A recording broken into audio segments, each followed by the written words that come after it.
Good meowing, folks. I'm the LabCat, and this is an iMac G4. Not an M4, a G4. This is an iMac G4, also known colloquially as the iLamp, because of its telescoping, articulating arm that made it one of the most beautiful and functional Apple products ever. This one is from 2003, so it is a 17-inch. It has a 1 gigahertz processor, 768 megabytes of RAM. Gonna see what speed that is. Supposedly an 80 gigabyte hard drive. Haven't booted this one up yet, so you're gonna get to experience first boot with me, first contact with the iMac. 1 gigahertz, 7448 G4 processor. Now, this is not Apple Silicon. Sort of. Apple Silicon is, we consider that to be the M1 and M2 and up. But prior to that, prior to the Intel era, back in the mid-90s, early 2000s, there was a certain thing called the AIM Alliance.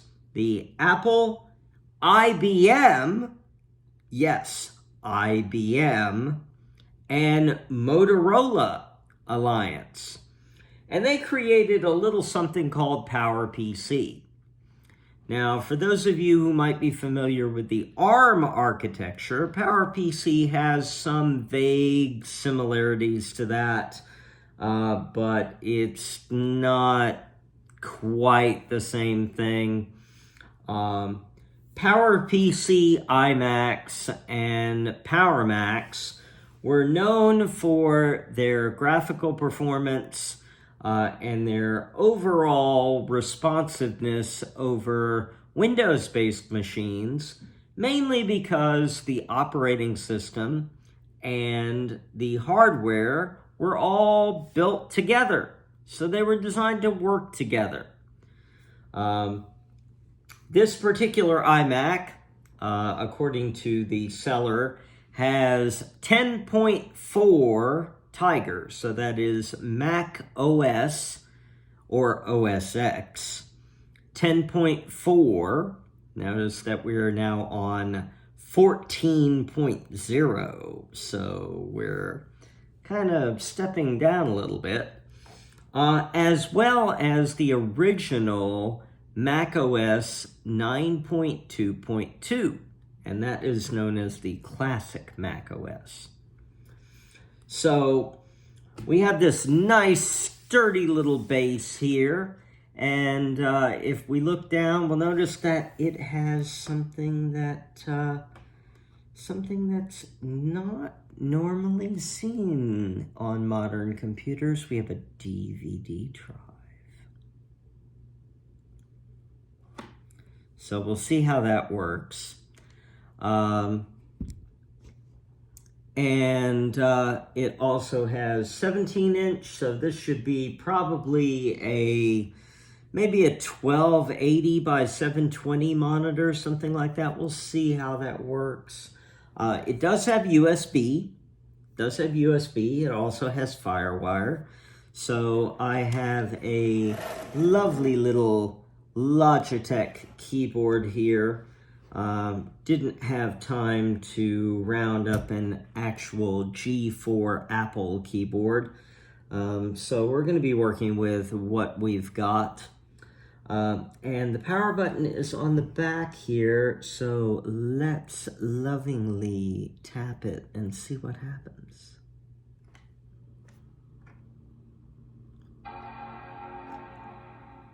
Bong.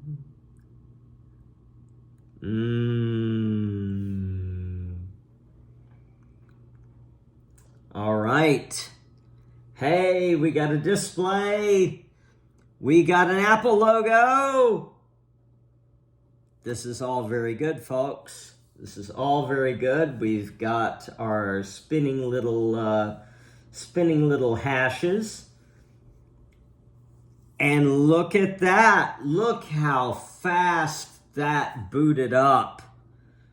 Look at how fast that booted up. That is absolutely amazing. Of course, we're using a Windows-specific keyboard, so we're going to have to identify it. Press the key immediately to the right of the Shift key on the left side of the keyboard. Well, that's a Z. Press the key to the left of the Shift key on the right side. So it wants to know its orientation here. All right, so we have an ANSI keyboard. Yeah, that's pretty much right. And I mean, look at this beautiful display. Look at this beautiful display. We've got perfect color, absolutely beautiful. We've got that aqua interface going on with Tiger. So let's see what we've got here. We've got a 1 gigahertz PowerPC G4. We've got 768 megabytes of SD RAM, and this particular iMac has 2 different RAM slots. It's got a laptop slot and it's got a desktop slot, which is kind of unique among these different machines. I'm actually really surprised at how quiet the fan is on this, because usually these fans that are the exhaust fans are super loud. We may still be upgrading this to a Noctua fan in the future, but let's see what we've got. Now we're running version 10.4.11, and that's the highest you can run on Tiger.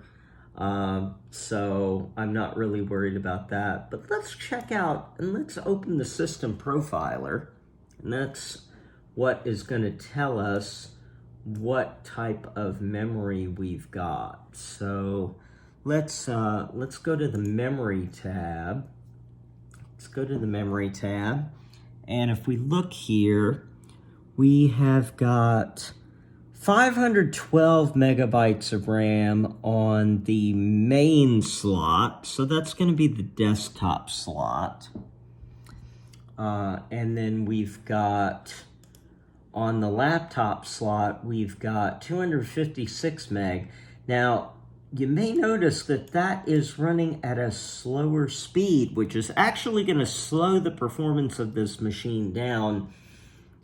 Honestly, not by much. I mean, we are talking about DDR1 SD RAM, but there's that. Let's see what type of device that we have here.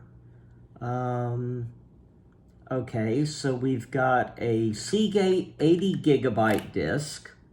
Got a Seagate 80 gigabyte disk, and that's not bad. That really booted up very quickly for a spinning Rust drive. Very impressed with that. And then we have a DVD, a DVD writer. That's gonna come in handy later, viewers. That's gonna come in handy later. Nothing for serial ATA. This machine does not support SATA. It's only parallel ATA, so that's not something that I was worried about.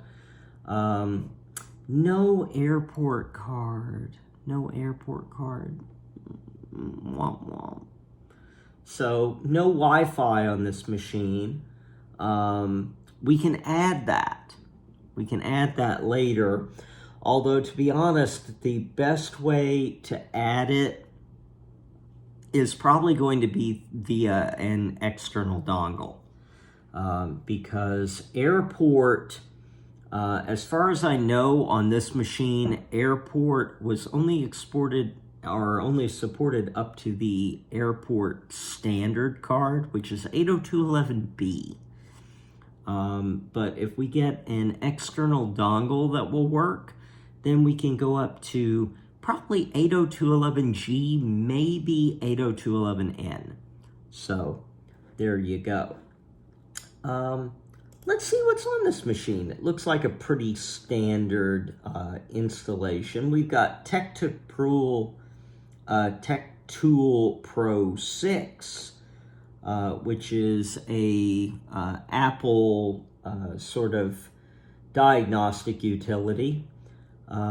We've got, yeah, you know, pretty standard install here that we've got for Tiger. Not too much going on.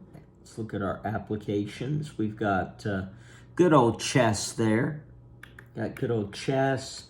Got iChat, which is the forerunner to FaceTime, for those of you who don't know. Preview, that's our PDF viewer, QuickTime Player. So yeah, pretty bare bones installation of Tiger here. Not too much to complain about. I do have a version of Office 2011 that we'll be putting on this thing here later. We actually may be dual booting this machine with something called Adley Linux, which is something that is well known for working on G4 iMacs, older iMacs, and Macintoshes. So that may be something that we want to explore in the future. But yeah, so let's see. Supposedly this thing has the ability to boot into Classic. So let's go to System Preferences. And from System Preferences in Tiger, this is where you can choose the startup disk. And okay, so we do not have Classic. We do not have Classic on this machine. We only have 10.4.11. That's something that we can fix in the future if we want to triple boot. But for now, it looks like that's going to be it. But absolutely beautiful screen here. Absolutely beautiful screen. Don't know if we have any QuickTime media that we can play here. Let's check out, let's just see what version of Safari is loaded on this machine.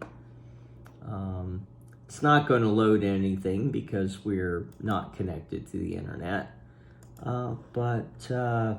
Yeah, Safari version 4.1. And that was copyright Apple in 2010. So you can see about how long that this unit was supported. Up until about 2010 was where we got our last updates for at least Safari. Possibly there's more available there. I wonder how much hard drive space is open for this on this 80 gigabyte drive. 60 gig. Okay, so Tiger, very compact operating system. Doesn't use a whole lot of disk space. So maybe we can still install Adley on this to get a more modern operating experience. Of course, it won't be a Mac experience, but this is a PowerPC unit. And as you may know, PowerPC did not support anything past 10.5. So for this particular machine, 10.4 really is the zenith. 10.5 kind of stretches it a little bit. Leopard kind of stretches it. So as far as the Mac OS experience itself, this is probably where you want to leave it if you're sticking with this this platform. Wonder if let's see if that particular DVD drive will eject. So let's see, how are we going to do that?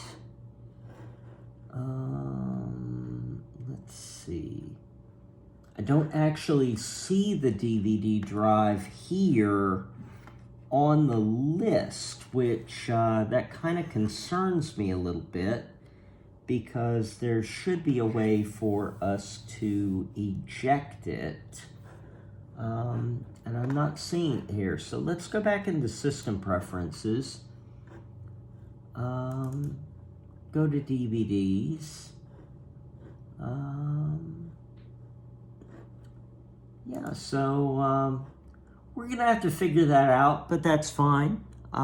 So I think that's going to be all for now with this this pretty little iMac, my iLamp. And I will see you all on the next video. This is the LabCat signing off.